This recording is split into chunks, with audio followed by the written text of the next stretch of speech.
So, welcome all to Northern Perspective, Episode 2. Thank you, Jamie, for doing this and continuously doing this. Is great. We've had great feedback from the community on your candid perspective and sort of the feedback of what's actually going on at council.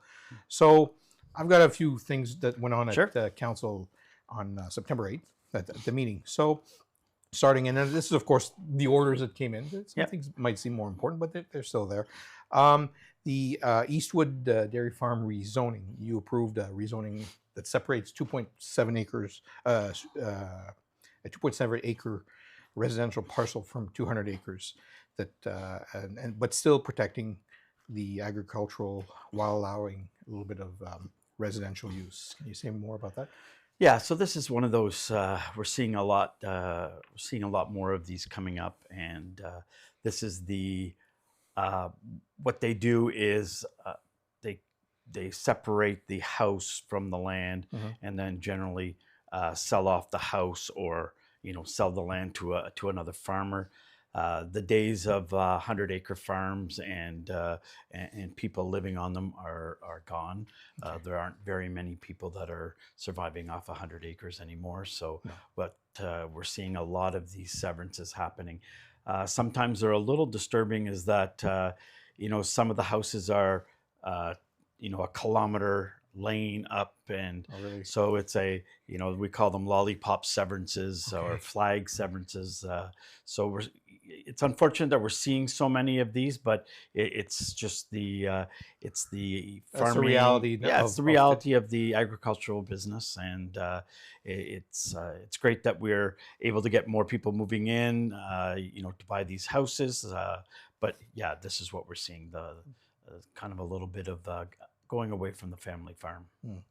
You also had in Glen Robertson like a rural property that was rezoned to allow a secondary dwelling with an accessory apartment, and in Maxville, council reviewed a site plan for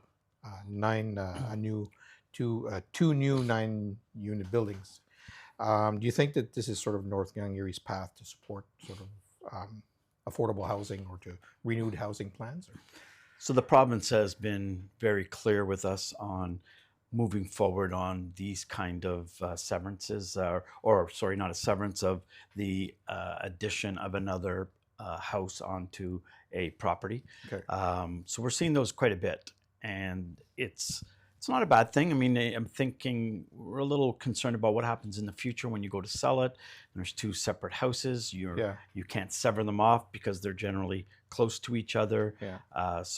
But definitely, it's something that we're seeing a lot more of. And the apartments in Maxville, folks were good with that too. The apartments in Maxville is just, that's just growing. That's growth, and we're excited about that. They had to get come to the Committee of Adjustment also to get they're too close to the tracks when they're building it. So, trying to deal with CN and their 30-meter setbacks is difficult.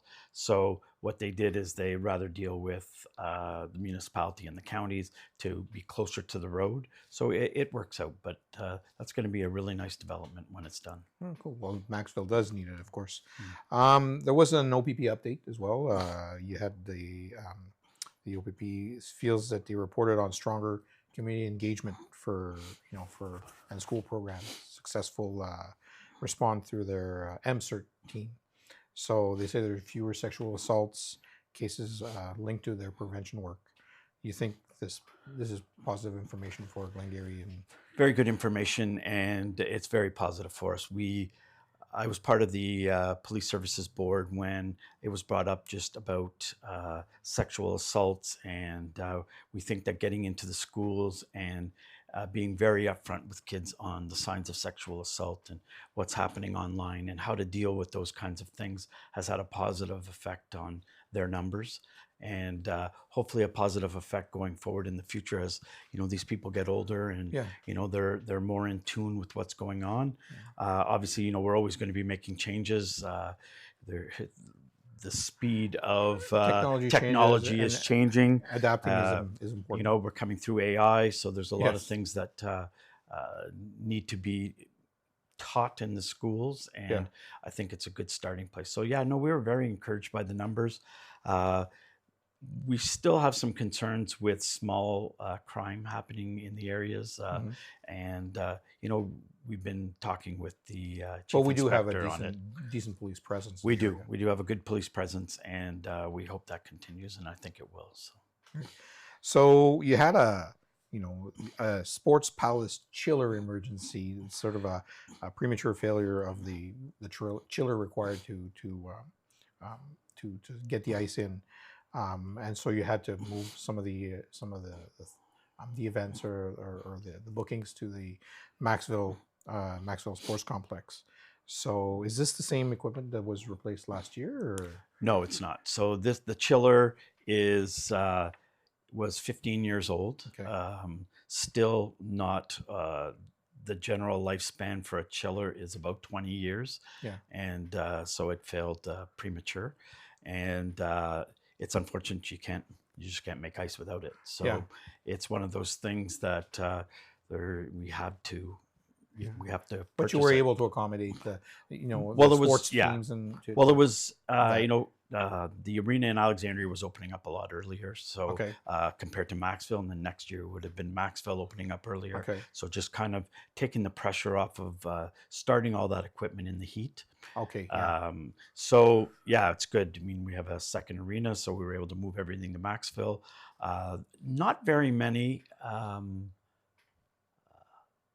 Teams have lost out on time, but there has been there's been a few heartaches, but everyone has been amazing to deal with. So Yeah.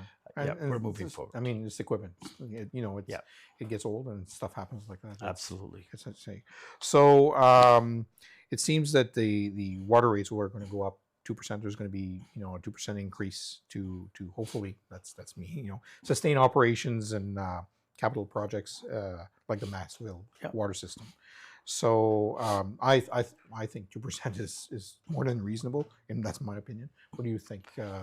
So this is something we started quite a while ago. It's been the plan going forward. When Consultex left, there was not a big plan to replace their water use, Okay. and that was 40% of the water being Really? used in Alexandria. So when we took over the books, the first year it became quite apparent that we were in the hole, and so what we did is we brought the rates up that first year, and we do 2% every year, and that has really sustained our system. We have money in the bank, we have money in reserves. We're able to use that money when a break happens, and not having to put it onto the ratepayers or users of the system. So it's been, I think, pretty good at 2%, and we do have higher water rates. I understand that, but we have an old system, and we also have inflation. We also have I mean, it's all part of the and we've been upgrading the system, so it's good. We're happy with how it's gone. Given that we brought Maxville on, and the Maxville debt is also included in that, so we've been able to keep everything relatively stable. Cool. So there's been personnel change at the office, and there's an interim CAO that's been appointed, Timothy Simpson. Yep. He's been appointed interim CAO clerk to, I guess, to indicate the change of CAO. He was appointed to maintain continuity and in municipal governance during the leadership transition. Can you say more about this change? Yeah. So these kind of things are always unfortunate and hard to deal with. When you part ways with a CAO. So I made a couple phone calls on the weekend, and Tim Simpson, who is a former CAO of the Stormont, Dundas, and Glengarry. Oh, so really? he was there for 11 years. So very knowledgeable, and a lot of experience. And he said, yeah, I'll come on board. And we're really happy with that to keep that continuity while we look for a new CAO. Tim is also experienced, and along with the counties, we will be pursuing a new CAO. That takes some time. Of course. realistically, having one in place by the end of the year is not realistic. Okay. We are hoping for, maybe mid-January, end of January. We'd be very happy if we could get somebody in that time frame. Yeah, it's good. It's good to vet anybody who's applies for the Exactly. position and is best suited for the position, of course. Yep. And for the area. For sure, absolutely. Yeah, that's you That's- said it. There's a we we're- all understand we live in our own. exactly. Coming out of the city or coming into a rural area is Yeah. difficult for some people. Yeah, And we might have our own bubble, but people have to understand our bubble. yeah, absolutely. Yeah. Good point. Good Yeah. point. So So good. Well, I think that's what pretty much. I guess. Did you have anything else that you wanted to discuss or talk about, or that actually went down, or some message you want to send to some of the folks out there? no, I think I see that Mayor MacDonald, Yeah. he taped earlier and was released today. I didn't have a Yeah. chance to watch it, but Yeah. I generally watch that to try and get myself to sleep. Oh, really? Yeah, so it takes, good for 5 nights. I He usually listen to about 10 minutes. He looked at the camera while saying While that. saying that? While saying that, yeah, he did throw a few shots. So if you are responding, you can respond directly to him. Yeah. Okay. Well, I so- just want to say thank you, Lachlan, for helping me sleep at night. You have a very nice voice that lulls me to sleep. So really enjoy. I'm sorry. I'm kidding, Lachlan. It's okay. Not kidding. No, No. no. So we are. We've discussed a few things with Mayor Jamie MacDonald here and Mayor Lachlan MacDonald from the south, and we're planning a few sort of little maybe some events that will help maybe some of our local charities and sort of help entertain our Glengarry folk with our proverbial Battle of Glengarry. So Well, we're hoping. I Yeah. really hope we could find something they could actually win at. We beat them in softball. We beat them at curling. We beat them in a challenge to raise food for the food bank. really? Okay.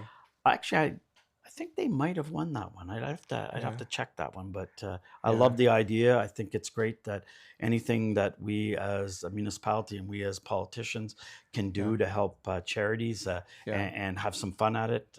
I think it's great. We get along well with their council. They're a wonderful group, and Well, that's like I always say, this thing, the Glengarry TV thing, is sort of a in some sense sort of keeping the whole of Glengarry together and realizing that we are of same blood, more or less. It's just that a political boundary separates us, but we're of the same people. But we have some things that are sort of in the pipe that I'm pretty sure you folks are going to enjoy. So that said, this means that you do have to subscribe to the YouTube channel. You do have to follow the Facebook pages, and you do have to visit our Glengarry TV page as often as possible. This is of the utmost, because this is where you're going to get your information as to these interesting things. So great. Again, Jamie, thank you so much for doing this. I'm happy that we've gone from a 1 to a 2. Yeah. So that's good. and then this is good. We're getting good response, and we'll hopefully see you again next time. Just hoping I don't get canceled. We see a lot of programs that get canceled, but Well, we'll try and keep it exciting. we'll let the viewers decide that. Perfect. Thank you. Thank you for having me. Ciao.